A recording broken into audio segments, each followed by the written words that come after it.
কাশ্মীরে পাক গোলায় শহীদ নদিয়ার তেহট্টের বাসিন্দা সুবোধ ঘোষ ৩ মাসের সন্তানকে ফেলেই চলে গেলেন বাবা।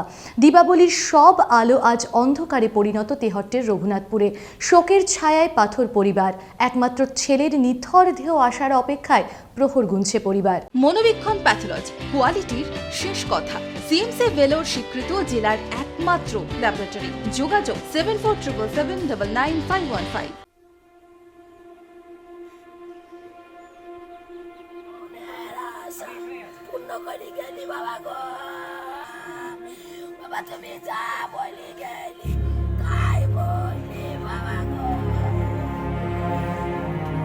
দীপাবলির আলোয় চারিদিক যখন ঝলমল করছে, তখন নদিয়ার তেহট্টের রঘুনাথপুরে নেমে এসেছে অন্ধকার। কারণ এই গ্রামের ছেলে পাক গোলায় শহীদ হয়েছে, যে খবর কোনোভাবেই বিশ্বাস করতে পারছে না কেউ। পরিবারের একমাত্র ছেলে, সে আজ আর নেই। শহীদ জওয়ানের পরিবার আজ শোকে পাথর। দীপাবলির আগে শুক্রবার জম্মু ও কাশ্মীরের নিয়ন্ত্রণ রেখায় ভারত বনাম পাকিস্তানের সেনার মধ্যে চরম যুদ্ধ পরিস্থিতি তৈরি হয়। আর তাতেই সেনাবাহিনীর এক ক্যাপ্টেন, বর্ডার সিকিউরিটি ফোর্সের এক সাব ইন্সপেক্টর অফিসার সহ ভারতের ৫ নিরাপত্তারক্ষী এবং ৬ জন নিরীহ গ্রামবাসী পাকিস্তানের গুলিবর্ষণে প্রাণ হারিয়েছেন। নিহত জওয়ানদের মধ্যে রয়েছেন নদিয়ার সুবোধ ঘোষ। রঘুনাথপুরের অত্যন্ত সাধারণ ঘরের ছেলে সুবোধ। লেবারের কাজ করতেন বাবা। কষ্ট করে এক ছেলে এক মেয়েকে বড় করে তোলেন। বছর চারেক আগে চাকরি পেয়েছিলেন সুবোধ। সিয়াচেন থেকে পাঞ্জাব, তারপর জম্মু কাশ্মীরে পোস্টিং হয়েছিল সুবোধ ঘোষের। ১ বছর আগে বিয়ে হয়। সবচেয়ে কষ্টের ৩ মাসের ফুটফুটে সন্তান যে পৃথিবীর আলো দেখতেই পিতৃহারা। শহীদের বাড়িতে গ্রামবাসীদের ঢল নেমেছে। ছেলেকে হারিয়ে কান্নায় চোখের জল শুকিয়েছে শহীদের মায়ের।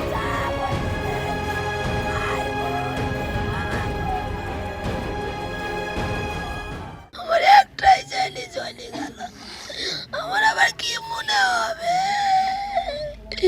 আমার ছেলে দেশে রক্ষা করতে কি আমার তো কলে দেখে চলে গেল, আমার কোলে ফিরিয়ে আইলো না।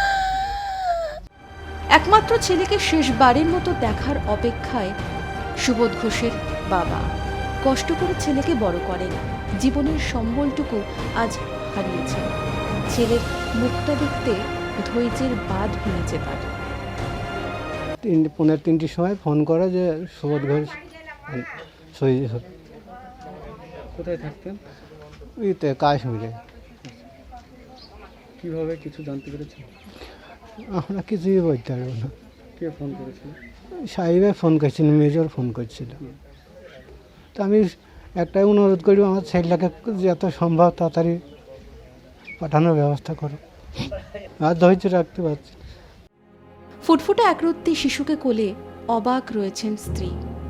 কি হয়ে গেল, কেনই বা হলো, উত্তর জানা নেই। শুধুই অপেক্ষা শেষবারের মতো প্রিয় মানুষটিকে দেখার। আমার বিয়ে হয়েছে 1 বছর, ঠিক আছে। আর 3 বছর আগে, মানে 4 বছর পড়লো চাকরি। এর আগে সিয়াচিনে ছিল। সিয়াচিন থেকে পাঞ্জাব থেকে পাঞ্জাব শেষ করে পোস্টিং এই তো এবার জম্মু কাশ্মীরে। মেয়ে আছে 3 মাসের একটা। রঘুনাথপুরের বীরপুত্রে চলে যাওয়া মেনে নিতে পারছে না এলাকার মানুষজন। হচ্ছে না কোনো কালী পুজো। শুনশান চারিদিক, সমস্ত মণ্ডপ ফাঁকা। গ্রাম জুড়ে এক নিস্তব্ধতা। স্তব্ধ হয়ে গেছে গোটা এলাকা। দেশের জন্য প্রাণ বলি দেওয়া শহীদ অমর থাকবেন, বলছেন স্থানীয়। প্রথমত তো আমরা বিশ্বাসই করতে পারি না, এরকম হতে পারে না। কিন্তু ঘটনা তো যেটা সত্যি সত্যি থাকবেই। কিন্তু আমরা চাইছি যে যেতে যেতে সে একটা কিছু করে গেল দেশের, এটাই আমাদের একটা গর্বের বিষয়। হ্যাঁ, নদিয়ার মধ্যে একটা খুব ভালো একটা কালী পূজার মহোৎসব চলে। আর সেই জায়গাটায় আজকের দিনটা আপনারা ভালো করে বুঝতে পারছেন যে কী ধরনের পুরো গ্রামটা স্তব্ধ হয়ে আছে। কবে সুবোধ ঘোষের নিথর দেহ ফিরবে, অপেক্ষা রঘুনাথপুর জুড়ে। কফিনবন্দি দেহে শুধু মুখটুকু শেষবার দেখতে চাইছে আপনজনেরা।